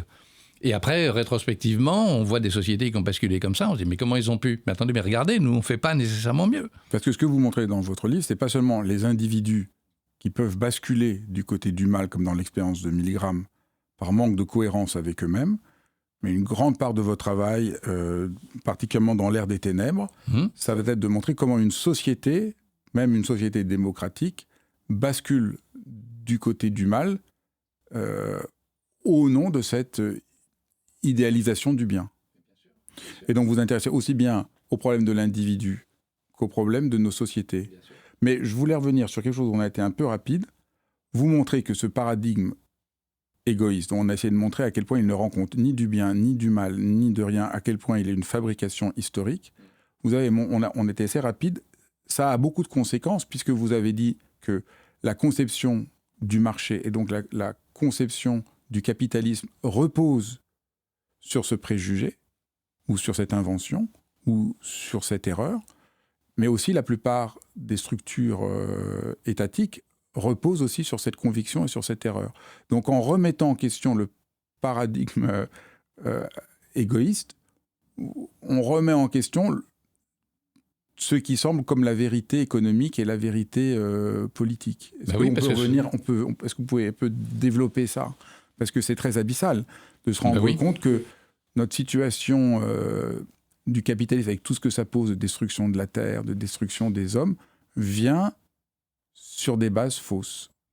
Alors je crois qu'il y a plusieurs choses là, parce que c'est pas tant le capitalisme lui-même comme tel, par rapport à la destruction de la nature, qui est comme ce suicide vers lequel on va, c'est l'extractivisme.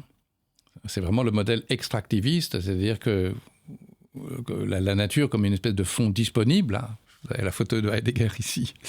Cette idée, les centres de la technique, cet extractivisme, l'idée que la nature est un fonds disponible qu'on peut exploiter sans fin, uniquement pour notre propre utilité, si je puis dire. Ce modèle qui est quand même très largement remis en cause depuis quand même une vingtaine ou une trentaine d'années, parce que moi, quand j'avais 20 ans, je veux dire, la nature, ça n'existait pas. Les animaux, ça n'existait pas. On s'en foutait complètement. La sympathie, la compassion, tout ça, le care, ça n'existait pas. Une prise de conscience aujourd'hui très profonde que le modèle extractiviste, c'est des Scola, mais aussi beaucoup d'auteurs contemporains, est vraiment à l'origine de la ruine de notre relation au monde et de l'habitabilité du monde. Ça, c'est encore une autre chose, parce que c'est la question du rapport entre l'homme et la nature, et la façon dont il comprend sa place dans la nature, ce qui n'est pas exactement la même chose que la question de l'intérêt ou du désintéressement. Mais le marché, par contre,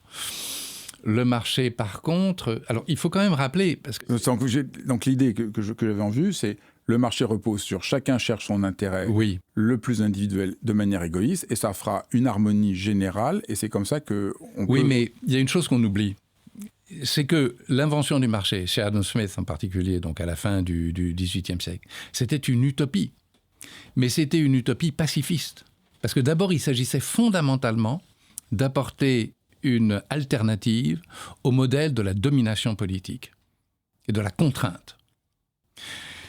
La philosophie politique moderne s'est construite sur l'idée toute simple que l'harmonisation des relations sociales entre les hommes, des relations sociales harmonieuses, n'est pas possible à moins que chaque individu ne délègue de façon volontaire et consentie son propre pouvoir sur toute chose à un tiers, à savoir l'État, qui va exercer cette contrainte sur tous en leur nom. C'est pour ça que c'est pas du tout un modèle c'est pas du tout un modèle monarchique, c'est pas du tout l'État. Donc c'est chez Hobbes.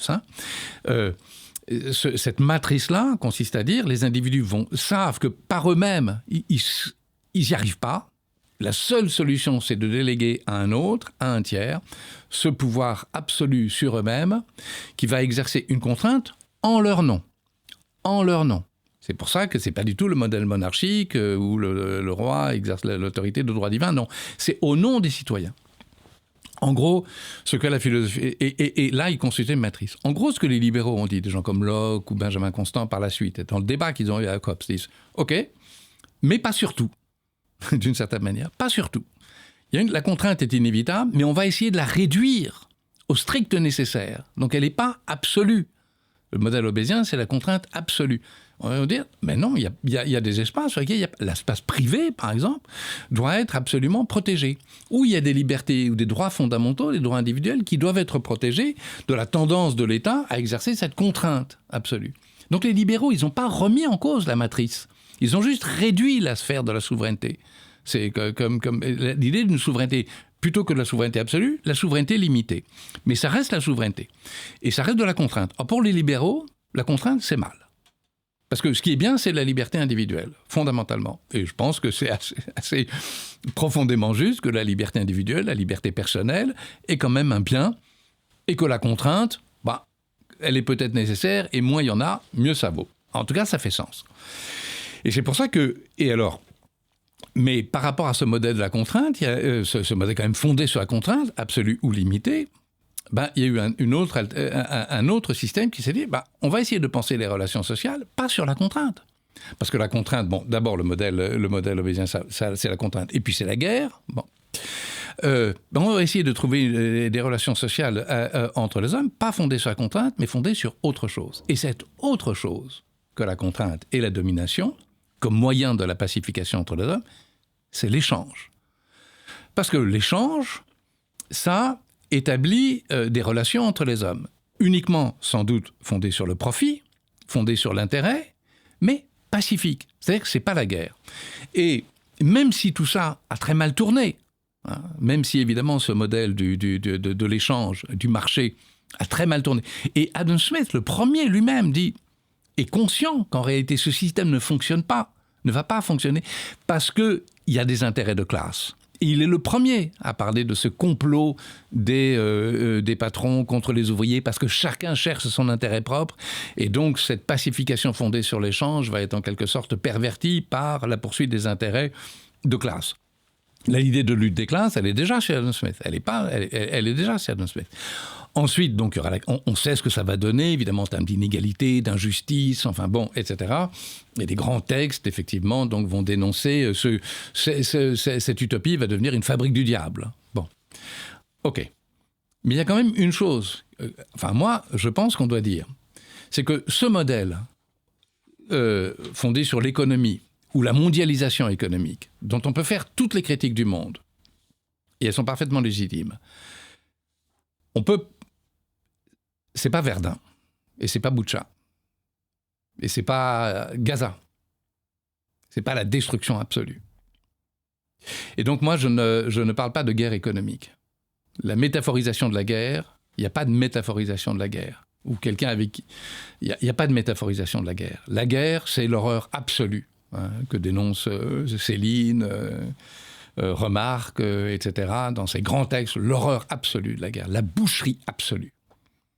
Le marché peut avoir des effets extraordinairement destructeurs, socialement destructeurs, mais ce n'est pas la boucherie absolue.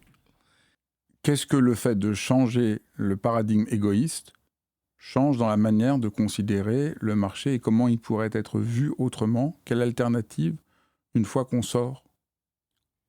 En tout cas, ce qui est très clair, c'est que par exemple les grandes philosophies politiques du XXe siècle ont été travaillées dans la pensée libérale, même dans la pensée libérale, par la question de la justice sociale.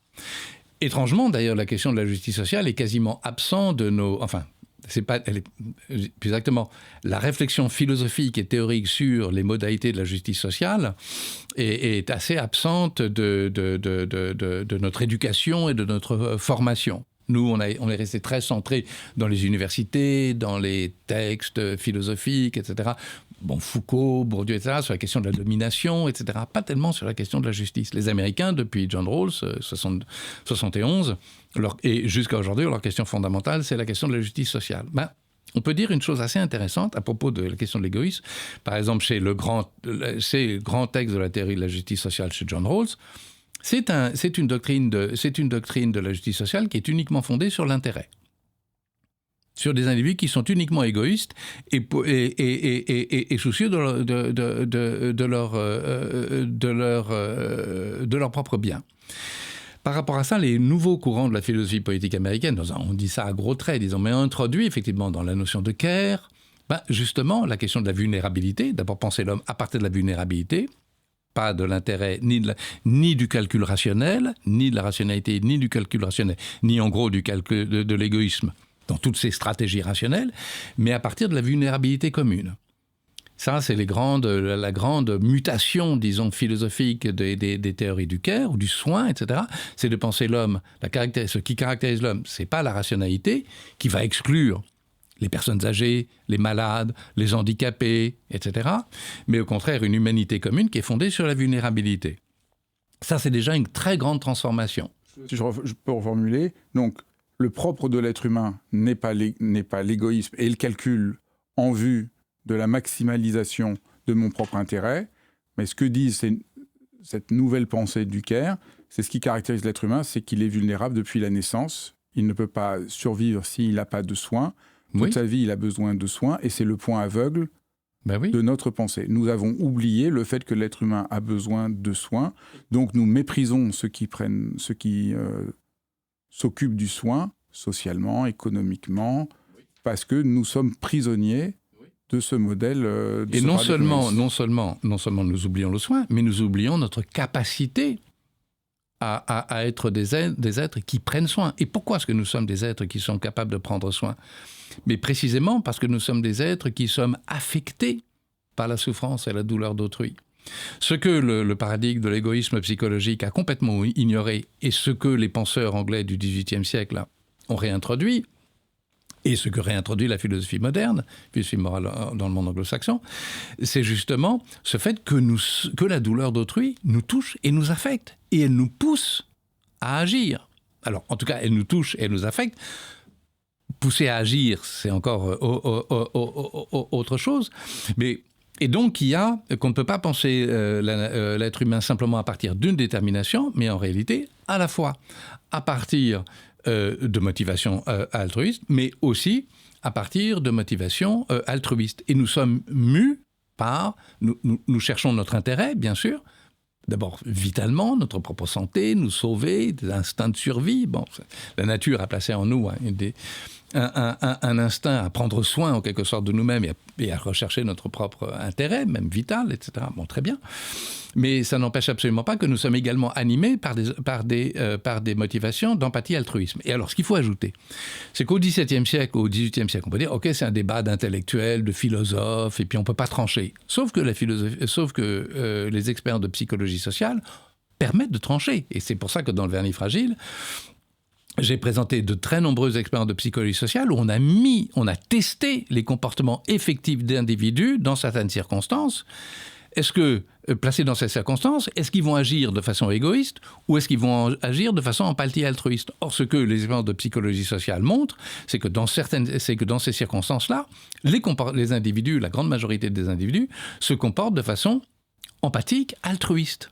Et donc, non seulement l'égoïsme psychologique ou ce paradigme-là est une pure construction intellectuelle, mais il ne rend absolument pas compte des comportements effectifs. C'est-à-dire que non seulement, en fait, il est tout simplement faux. Il ne rend pas compte des comportements effectifs. Et ça a vraiment été testé. Donc on peut vraiment trancher le débat. Et disons en gros, donc on va dire maintenant, bien évidemment, il y a des motivations égoïstes, ça personne ne peut le nier. Mais il faut aussi tenir compte, effectivement, que nous sommes des êtres qui sommes affectés par la souffrance d'autrui, poussés à agir en faveur du bien d'autrui, et autrui, et la grande d'ailleurs évolution, c'est qu'autrui, ce n'est pas simplement les êtres humains. Autrui, dans cette sphère du soin, des êtres dont on prend soin, il y a évidemment l'autre. Alors, ça pose certains problèmes, mais il y a les autres, en tout cas l'autre tel qu'il m'apparaît, tel qu'il m'affecte, que je le vois ou que je l'imagine d'ailleurs. Mais il y a aussi les animaux. La souffrance animale nous touche et nous affecte. Et la nature, qui entre maintenant dans les sphères de la justice. Et d'ailleurs, avec des conséquences aussi, que la place de l'homme par rapport à la nature, enfin, la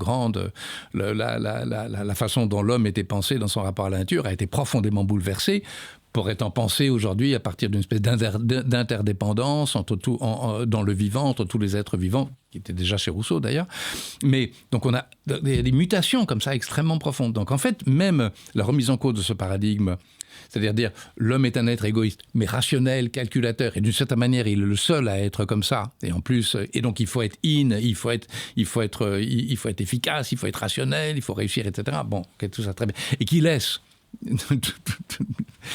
toute une autre sphère entière du vivant en dehors de nous, il est complètement remis en cause, effectivement, par l'apparition de cette vulnérabilité commune, de cette humanité commune, même de cette espèce de naturalité, de vivant commun, effectivement, de cette interdépendance fondamentale, effectivement. C'est pour ça qu'on voit tel temps le retour de l'animisme, même chez des scolaires, ou le chamanisme, etc. Pourquoi ça nous parle tant, etc. Parce que c'est de toute évidence un autre rapport à la nature, dont on fait partie, qui nous parle, dont on doit prendre soin, etc.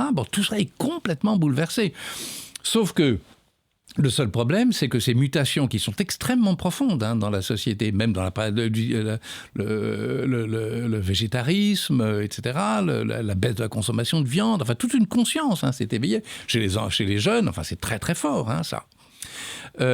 N'a pas la puissance, évidemment, de s'opposer, évidemment, aux forces économiques, aux dispositifs économiques, dont la puissance est considérable. Mais il y a des forces morales, mentales, politiques à l'œuvre qui sont vraiment des alternatives à ça. Et non pas la puissance, évidemment, non pas la puissance économique, matérielle, politique, de s'opposer à ça. Et ça, c'est évidemment le grand problème. Au bout du compte, je pense que c'est elles qui l'emporteront, parce que de toute façon, comme le premier modèle est tellement destructeur et tellement dévastateur dans ses effets que ça ne peut pas durer. Il ne peut pas l'emporter au bout du compte, ou alors il ne l'emporte que de façon suicidaire. Quand on remet en question le modèle, le paradigme égoïste, ce qui est important, c'est que du coup, le fait qu'on soit des fois intéressé, qu'on vise parfois notre propre intérêt, n'est plus un problème. Quand on est prisonnier du modèle de ce pareil, tout le monde est égoïste, mais en même temps, il ne faut surtout pas l'être. Il y a une sorte de nécrose de la pensée.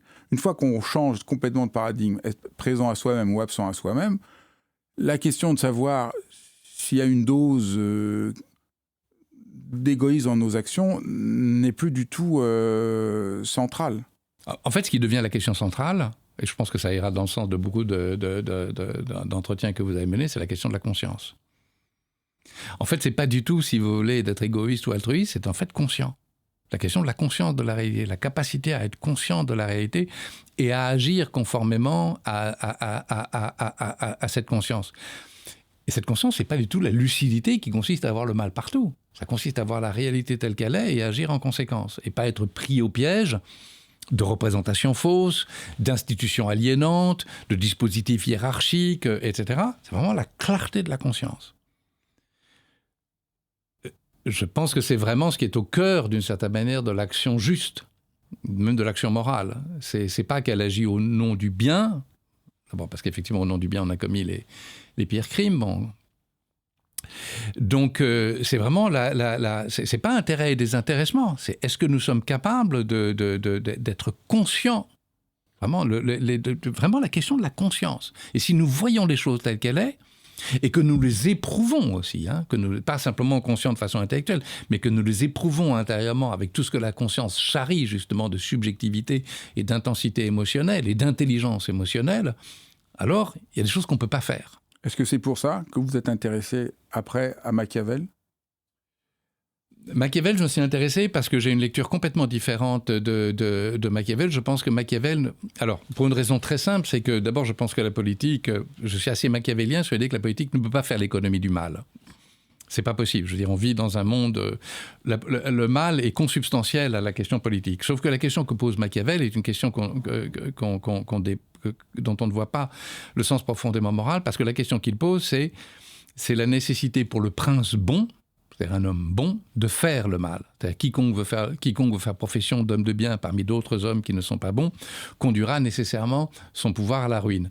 De là la nécessité d'entrer dans le mal dans certaines circonstances. Chapitre 15 du Prince, qui est vraiment le cœur. Donc c'est la question du prince bon. Parce que si on parle de la bonté, évidemment, l'homme bien, il peut être un individu seul. Mais s'il devient un homme politique, animé par des intentions bonnes et qui cherche à faire le bien. Et après tout, on attend de nos politiques qui cherchent le bien de tous, le bien commun. C'est ce qu'on attend de lui. Mais on n'attend pas non plus de lui qu'il soit... on attend de lui qu'il cherche le bien, on attend de lui qu'il ait des principes, on attend de lui qu'il ait une structure psychique, morale, solide, qu'on ne voit pas toujours. Hein. Et pas qu'il soit une espèce qu'il soit un être inconsistant, enfin bon, etc. Mais on attend aussi qu'il agisse dans certaines circonstances comme il convient, et comme il convient. Et la question machiavélienne, la question que pose Machiavel, la question sur Machiavel, c'est comment est-ce que l'on doit, qu'est-ce que ça signifie agir comme il convient ? Agir comme il convient dans le monde des hommes tel qu'il est, ça veut dire parfois faire le bien, généralement faire le bien, mais parfois faire le mal. Et pour l'homme bon, faire le mal est une chose difficile à laquelle il doit se soumettre. Et alors, je vais vous dire quelque chose, parce que ce qui m'a le plus touché là-dessus. Donc, je pense que Machiavel nous arme moralement. Et ce que j'ai introduit dans ce livre, donc, qui s'appelle « Le scrupule de Machiavel », c'est l'idée que si le mal doit être fait, s'il y a une légitimité du mal... Alors, j'avais aussi fait un livre sur la torture, hein, qui portait aussi sur cette question, sur la légitimation de la torture, etc. Bon. Mais, ça va encore nous amener ailleurs. Mais c'est pas éloigné de ça. Mais si le mal ne peut pas faire l'économie du politique, le mal que l'homme politique est amené à faire, par exemple, entrer en guerre, bon, il doit le faire avec conscience et il doit le faire avec scrupule. C'est-à-dire qu'il doit en payer, il doit avoir conscience de la signification de ce qu'il fait. C'est-à-dire ne pas appeler le mal bien. Or, Machiavel distingue fondamentalement le bien moral et le bien politique. Donc en fait, vous dites, on ne peut pas vivre dans un monde idéal et nous sommes prisonniers de ce monde idéal. Il faudrait être absolument dans le bien pur. Nous vivons dans un monde relatif et donc c'est cohérent avec tout ce qu'on a vu sur qu'est-ce que c'est un homme bon. Donc d'un côté, il y a une manière de mettre à mal cette sorte d'idéal du bien, comme cet idéal d'un acte purement désintéressé. Il faut rentrer dans la réalité. La réalité, elle est moins certaine qu'on le voudrait. Mais de l'autre côté, ce qui vous importe chez Machiavel, comme vous l'avez dit, c'est le scrupule. Et ce qui fait le plus souvent défaut, c'est le mensonge de prétendre quand on fait le mal, c'est le bien. L'absence totale de scrupules. Mais vous le voyez aujourd'hui. Je dis ça aux gens qui vont nous écouter. On s'arrête juste un instant. Regardez la réalité telle qu'elle est. les gouvernants, les chefs d'État, etc., qui sont confrontés à des situations de guerre. S'il y a une chose qu'on ne voit pas, c'est l'absence totale de scrupules. Et donc d'honnêteté, c'est la même chose. Parce que quand le scrupule, c'est l'honnêteté de dire ce que je fais. C'est même pas l'absence d'honnêteté, c'est l'absence de conscience. Est-ce que c'est conscience? Ah oui, c'est vraiment être pris. Là encore, ils sont pris dans des schémas, pris dans des narrations, pris dans des histoires qui se racontent, etc. Pris dans des engagements voués à l'échec. Mais est-ce que c'est mensonge? Non, c'est pas du mensonge. C'est pas du mensonge. Ce serait bien si c'était du mensonge. C'est un aveuglement. Ce serait beaucoup mieux si c'était un mensonge. Vous montrez, donc, vous consacrez beaucoup de pages dans plusieurs de vos livres, dans L'ère des ténèbres, dans le livre sur Machiavel, sur Obama. Vous faites une analyse en montrant... l'hypnose. On est hypnotisé. Le mensonge profond d'Obama. Alors, non, pas le mensonge, vous n'allez pas dire mensonge, vous avez dit l'aveuglement profond d'Obama, qui, en tant que président, va être contraint de faire le mal, en niant faire le mal, en absence de scrupules, en absence de conscience.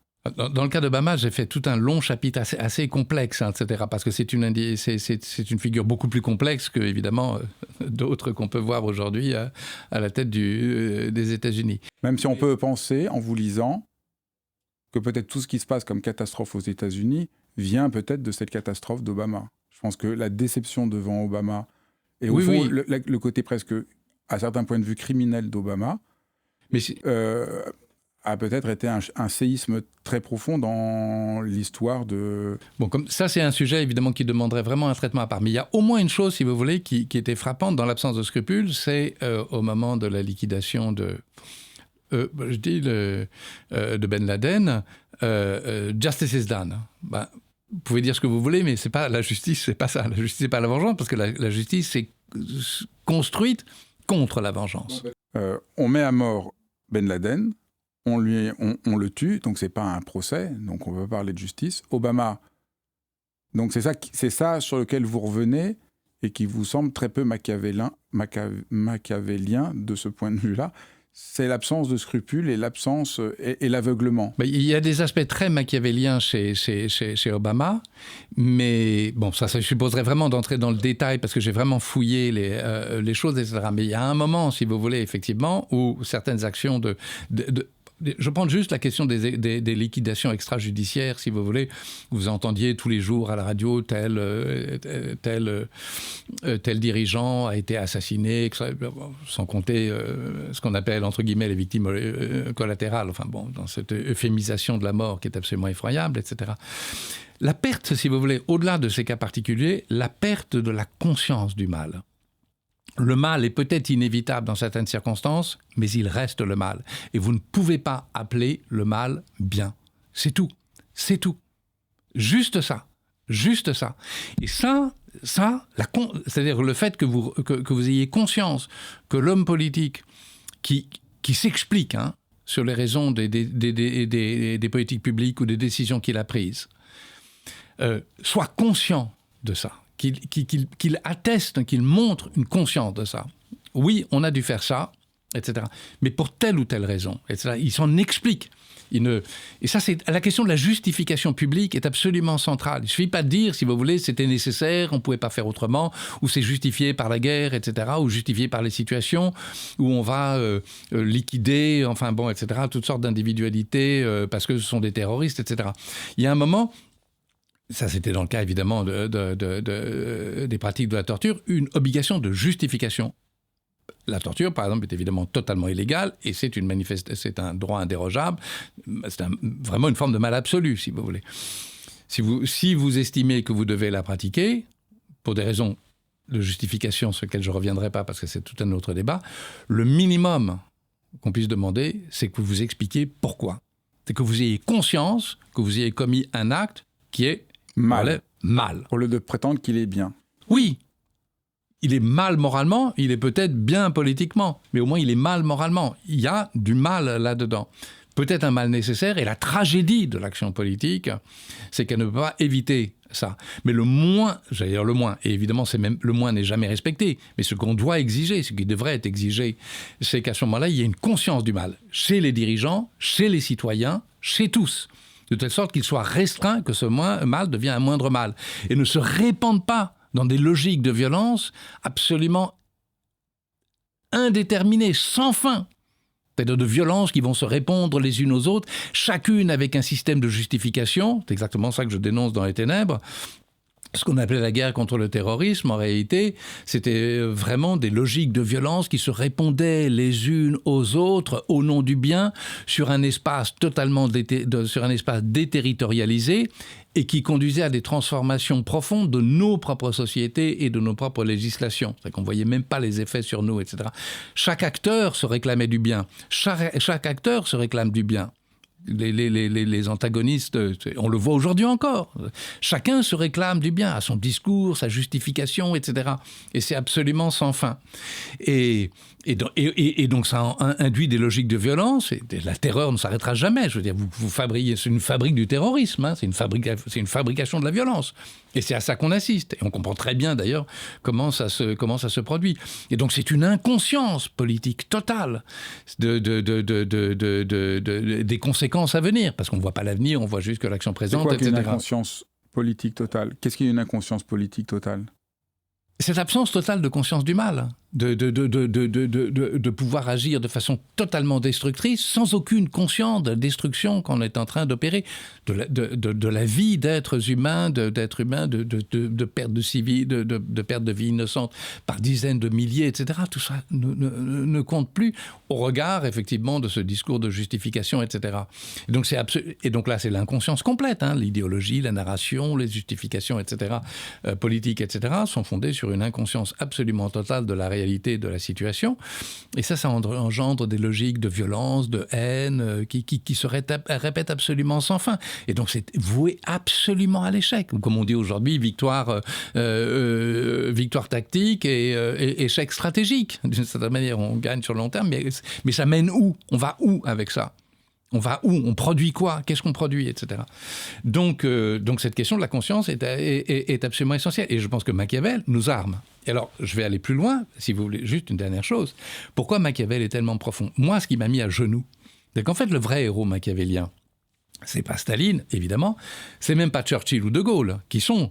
De Gaulle est une figure... je pense qu'il incarne vraiment le héros machiavélien, c'est-à-dire le prince bon conduit à faire le mal. Et là, je ne parle pas évidemment de la résistance, je parle plutôt de l'Algérie. Mais passons. Mais pour moi, le vrai héros machiavélien, je ne l'ai pas vu là. Je l'ai vu dans Les Sauveteurs des Juifs. Magda Trocmé, qui va ouvrir la porte à la première femme juive qui frappe chez elle, qui va la recueillir, mais qui ensuite va la cacher, qui va ensuite demander au maire, qui refusera d'ailleurs de faire des fausses cartes d'identité et des fausses cartes d'alimentation. Et pour Magda Trocmé, qui était donc son mari, d'ailleurs le village du Chambon, hein, on est au Chambon-sur-Lignon, elle ne se considérait pas du tout comme donc qui a sauvé le village, c'est un des seuls villages qui est considéré comme étant juste parmi les nations, parce qu'ils ont sauvé plus de 3000 juifs pendant la Seconde Guerre. Mais elle-même, et avec son mari, le pasteur Magda Trocmé, ne se considérait pas du tout, et en tout cas elle ne se considérait pas du tout comme juste. Elle ne se considérait pas comme une personne vertueuse et comme une personne sainte. Elle se considérait comme une personne qui avait perdu son innocence. Parce qu'elle avait dû mentir. Parce qu'elle avait dû mentir. Pour sauver les Juifs, elle avait dû mentir. Voilà. Et pour elle, qui était tellement protestante, rigoureuse, ça l'avait déchirée de devoir mentir. Exactement. Pour sauver... Et les héros et les acteurs humanitaires pris sur le terrain. Moi, j'ai vu un étudiant qui avait fait une thèse comme ça sur ce sujet, qui avait dirigé des camps en Syrie, etc. Il était confronté à des problématiques strictement machiavéliennes, de choix, hein, entre le mal et entre les moindres mots. C'est logique machiavélienne. Et dans le cas de Magda Trocmé, voilà. Et on ne peut jamais dans le bien pur. Mais la question, c'est est-ce qu'on a ce scrupule ou pas? Voilà. Et donc, dans le cas de Margaret Robbins, pour moi, c'était quasiment le héros machiavélien, c'est-à-dire le prince bon, en tout cas la personne bonne, contrainte à faire ce qui, pour elle, protestante, respectueuse de façon inconditionnelle des commandements divins, de ne pas mentir, etc., de dissimuler, de mentir, de commettre des actions. Et c'était autre. Il y a un dernier exemple, si vous voulez, à propos de ça. Par exemple, à propos du Stauffenberg, le complot Stauffenberg pour éliminer Hitler. Et ce qui est tout à fait fascinant chez les officiers supérieurs de l'armée allemande, c'est que bien qu'ils aient mis en place et ourdi donc un complot pour tuer Hitler, ils savaient que tuer Hitler, c'était commettre un assassinat. Que c'était transgresser le commandement divin. Et chez Bonhoeffer, le grand théologien protestant, il a beaucoup réfléchi sur ça, et qui transgressait un commandement. Donc il ne disait pas « je fais le bien ». Il savait qu'il faisait le mal, oui. mais au nom oui. d'une certaine vision et d'une certaine justice, tout en étant déchiré de faire le mal. Et dans le cas de Ben Laden, c'était pareil, si vous voulez. C'est-à-dire que malgré tout, on ne peut pas dire « on a juste liquidé, effectivement », et ça devient en quelque sorte des politiques hygiénistes, où ça relève de la salubrité publique, etc. On va exterminer, effectivement. Bon. Là, pas du tout. On gardait la conscience, effectivement, que même si vous tuez Hitler, assassinez Hitler, ça reste un crime. Ça, cette conscience-là, elle est absolument fondamentale. Ça ne les a pas empêchés de redire ce complot qui a échoué, et bon, ensuite ils ont été exécutés, mais et par rapport donc à une conscience morale, religieusement fondée sans aucun, mais profonde, et donc cette perte de la conscience morale est gravissime, absolument gravissime, parce que c'est pas la perte de la conscience morale, c'est la perte de la conscience tout court. Et là encore, vous voyez, si vous voulez, effectivement, comme des narrations, des dispositifs de justification. Il y a tout un dispositif qui se met en place. Si on revient à propos de Milgram, comment on peut être piégé par des dispositifs idéologiques, de représentation, de discours, etc., et qui nous piègent, et on a du mal à sortir de ça. À se dire, mais attendez, mais dans quoi on est embarqué ? Dans quoi on est embarqué ? On voit bien qu'on est embarqué dans des situations de violence sans fin, d'inhumanité, de part et d'autre, etc. Et il faut qu'on sorte de ça. Et sortir de ça, ça ne veut pas dire se projeter dans un monde idéal où ça n'existe pas. Ça veut dire reprendre conscience de la réalité de ce qui se passe. Et l'autre exemple, par exemple, tout à fait extraordinaire, c'est Claude Eatherley, le pilote qui a donné l'ordre de larguer les bombes sur Hiroshima. Il va prendre conscience, il va être accueilli comme un héros, effectivement, au lendemain de la guerre. Et le jour où il va commencer à prendre conscience, effectivement, de la réalité même de ce qu'il a fait, des conséquences effectives de ses actes, il va se transformer en voleur de banque pour être condamné. C'est-à-dire que pour que sa culpabilité soit d'une certaine manière... Et Gunther Anders, donc le premier mari d'Hannah Arendt, il y a tout un dialogue qu'il va avoir avec lui. Donc c'est la question de la conscience. Donc en fait, il ne s'agit pas d'opposer un monde idéal et réalité. Vous avez fini, donc Gunther Anders a une communication avec lui. Oui, et lui dit, moi je comprends. Et lui dit, mais vous avez raison de vous sentir mal. Ben oui. Tout le monde lui dit mais non. Et lui il dit mais non, au fond c'est votre conscience morale qui vous fait vous sentir mal et il faut l'écouter. Mais bien sûr, il dit parce que qu'est-ce qui se passe, c'est ce que dit Hannah Arendt aussi, qu'est-ce qui rend le mal possible, c'est cette forme d'inconscience qui est chez elle, c'est l'handicap de la pensée ou l'handicap de l'imagination. Et l'handicap de l'imagination, c'est l'incapacité de se représenter la souffrance de l'autre, alors que c'est justement ça qui est au cœur de la compassion. Parce que la compassion, c'est le cum patior, c'est souffrir avec. Et donc c'est se mettre à la place de l'autre, comme dit Smith, on se met à la place de l'autre par imagination. Parce que votre tristesse, je peux la comprendre parce que j'ai été triste. Votre joie, je peux la comprendre parce que j'ai été joyeux. Je connais le bonheur des expériences humaines. Il y a une analogie des expériences humaines. Bon, donc l'imagination joue un rôle absolument fondamental dans la capacité empathique, la capacité à se mettre à la place de l'autre. Or, Hannah Arendt, comme Gunther Anders, explique que c'est l'incapacité à se représenter les conséquences effectives, de s'imaginer, de se représenter pas intellectuellement, mais réellement les conséquences effectives de leurs actes. Dans le cas de Claude Eatherley, l'envoi de la bombe, en tout cas l'autorisation d'envoyer la bombe, qui rend possible tous les crimes, de la même façon que les sujets dans l'expérience Milgram finissent par oublier effectivement l'autre. Je ne pourrais pas éviter dans ma vie parfois de faire le mal, mais ma responsabilité, c'est d'éviter de faire le mal en inconscience. Et c'est ça, au fond, d'un bout à l'autre de vos travail, 1000 grammes, c'est l'inconscience, c'est la fabrication de l'inconscience. Le problème politique, c'est la fabrication de l'inconscience. Et la conscience, elle est au fond toujours morale. Non. Alors, non, je crois que la conscience, elle est au-delà de la morale. La morale se déduit. Je ne crois pas qu'on ait besoin vraiment de morale, si vous voulez. On a juste besoin de conscience. Si on est conscient de la souffrance d'autrui ou de la souffrance qu'on inflige, ça ne veut pas dire... Je pense qu'il n'y a probablement aucun être humain qui a échappé à un moment ou à un autre à la nécessité de commettre des actions qui relèvent,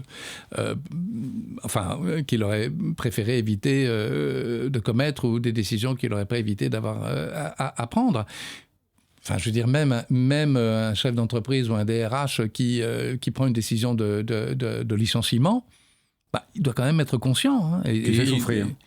Que ça va avoir des conséquences dévastatrices. S'il est complet, vous voyez bien la différence entre quelqu'un qui serait conscient. Ce qui est en train de se passer aujourd'hui, c'est la même chose. Quand on parle de plan de sauvegarde de l'emploi ou dire licenciement... Oui, parfois vous avez l'impression que c'est juste du calcul économique, etc. Alors c'est pas que le licenciement est peut-être nécessaire, mais... Et d'ailleurs, je pense que beaucoup d'entreprises, de petites entreprises et de moyennes entreprises, cette conscience est bien plus réelle que les très grosses entreprises où là, c'est complètement anonyme.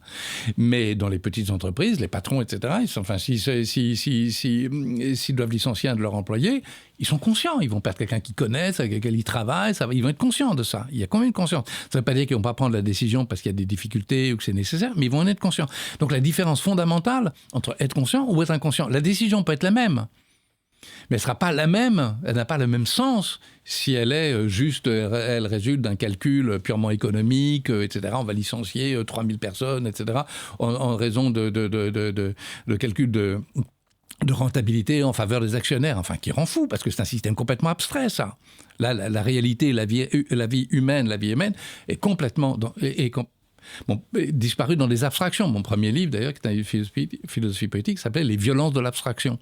Donc les modèles, les systèmes, si vous voulez, de justification qui relèvent de modèles abstraits, de représentations abstraites, et qui font l'économie, en réalité, de la conscience réelle de ce que ça signifie pour les êtres humains qui sont impliqués dans les décisions qu'on prend, ça fait toute la différence, ça.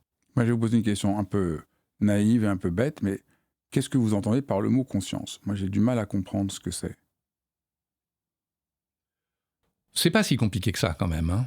C'est pas compliqué ça. Parce que, j'allais dire, pour un décideur politique, il y a des actions de guerre, vous pouvez envoyer des bombes, il y a des bombes qui tombent absolument partout. C'est-à-dire quoi être conscient? C'est-à-dire, alors, conscient, ça veut dire, dans ce cas-là, ça veut dire tout simplement pouvoir se représenter de façon à la fois par l'imagination et dans sa propre sensibilité, d'éprouver par un affect les conséquences effectives des décisions que l'on prend sur les autres. Et donc la conscience... Elle n'est pas immédiate, en ce sens que vous venez de le définir, elle est un travail. Je n'ai pas une conscience immédiate, parce qu'il y a un travail de représentation, etc. En tout cas, c'est une attention. Et donc c'est une forme d'effort et une forme de travail. Elle n'est pas immédiate au sens de naturel et inné. Peut-être qu'elle est naturelle et innée, mais comme dit Rousseau, c'est quelque chose qui se perd. Donc elle peut être naturelle et innée et se perdre. Donc ça demande une éducation, ça demande une attention, ça demande une vigilance politique, ça demande une attention. Au fond, dans tous les sens du terme. Une attention, une vigilance, une critique, etc., une conscience, etc. On comprend très bien ça. Je veux dire, s'il s'agit de dire, attendez... Entre le pilote qui donne juste un ordre, effectivement, d'envoyer la bombe sur Hiroshima, et puis il rentre chez lui et qui est célébré comme un héros. OK, il ne s'est rien passé, si je puis dire, pour les populations, etc. Et on voit ça, je veux dire, des sociétés entières qui semblent être complètement aveugles, effectivement, aux souffrances infligées aux populations d'un pays ennemi, considérées comme telles. Mais attendez, mais quand même, comment c'est possible, ça ? Ça va quand même très loin dans la décérébration. Donc c'est pas très compliqué de comprendre ce que ça veut dire, ça. Juste cette attention, effectivement, à ce que ça va faire à l'autre, ce que ça va faire aux autres.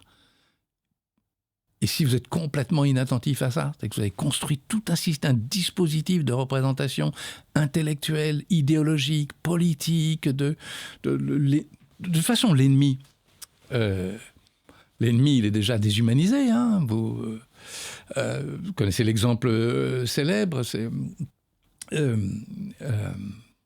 cet écrivain m'échappe à la seconde, mais tout d'un coup, il voit un soldat, il a un soldat dans son viseur pendant la guerre d'Espagne, Köstler. Il raconte ça, il a un viseur il a un soldat dans son viseur, et ce soldat court sur un muret, et il tient son pantalon parce qu'il vient d'aller aux toilettes. Il dit, moi, je ne peux pas tirer sur un homme qui tient son pantalon. Il dit, je ne pouvais pas. C'est comme Bartley, rather not. Je ne peux pas, je ne pouvais juste pas. Pas parce que j'avais une corde, mais on ne tire pas sur un homme qui tient son pantalon. Il aurait été revêtu, l'homme en face de lui aurait été revêtu d'un uniforme, il aurait eu un fusil, c'était une cible. Mais un homme qui tient son pantalon redevient un pauvre petit être, etc., qui vient de faire ses besoins, et qui est ramené à son humanité commune. On ne tire pas sur quelqu'un qui appartient à une humanité commune. C'est un exemple très frappant, ça. Hein, je l'imagine. Et la conscience, tout d'un coup. Une conscience est modifiée. La conscience est complètement modifiée par le fait que ce soldat, effectivement, marche comme ça, de façon maladroite, en tenant son pantalon. Et vous ne tirez pas sur ça. C'est magnifique, cet exemple-là. C'est extraordinairement profond, ça. Donc la conscience, c'est ça. La cible, les drones, n'en parlons pas. Alors aussi, j'avais parlé de ça dans l'ère des ténèbres. Les drones, il y a une espèce de déshumanisation complète. Hein. Même si les pilotes de drones font des syndromes post-traumatiques. Hein. Il ne faut pas s'imaginer que ce soit juste des robots, etc. Mais tout se passe comme si c'était quasiment des jeux vidéo. C'est pas vrai, hein, c'est pas vrai. Mais tout se passe comme si c'était des jeux vidéo, etc. D'ailleurs, pour supprimer ça, on aura maintenant des vidéos autonomes. Il n'y aura plus besoin d'avoir à traiter ces problèmes moraux et psychiques que les pilotes de drones éprouvent et les syndromes post-traumatiques qui s'en déduisent. Parce que on ne peut pas complètement faire l'économie de ça. Donc les dispositifs mentaux, les histoires qu'on se raconte, que les politiques racontent, que les États racontent, etc., la façon dont ils pensent leurs relations les uns avec les autres, entre États, construit des dispositifs mentaux qui nous enferment et dans lesquels notre conscience ne peut pas s'exercer, alors qu'elle doit se dresser, en tout cas qu'elle doit reprendre, d'une certaine manière, la présence à soi, c'est tout d'un coup, ok, bon, enfin il y a des êtres qui meurent de tous les côtés. Et c'est absolument effroyable. Et est-ce que c'est vraiment si nécessaire ? Est-ce qu'il n'y a pas d'autres solutions, etc. Comment c'est possible qu'on soit aussi stupide, qu'on n'ait pas trouvé d'autres solutions, alors qu'on envoie des fusées faire le tour de la Lune avec un génie humain absolument extraordinaire. Enfin, il y a quelque chose d'insensé. Donc la conscience, c'est quand même quelque chose d'absolument essentiel. Hein. Ben, merci beaucoup. Merci pour ce long et beau parcours qui, j'espère, ouvrira l'esprit et donnera conscience à beaucoup de gens. Le dernier, c'est le livre sur les aveugles. Hein. Donc une autre forme de cécité. Merci beaucoup.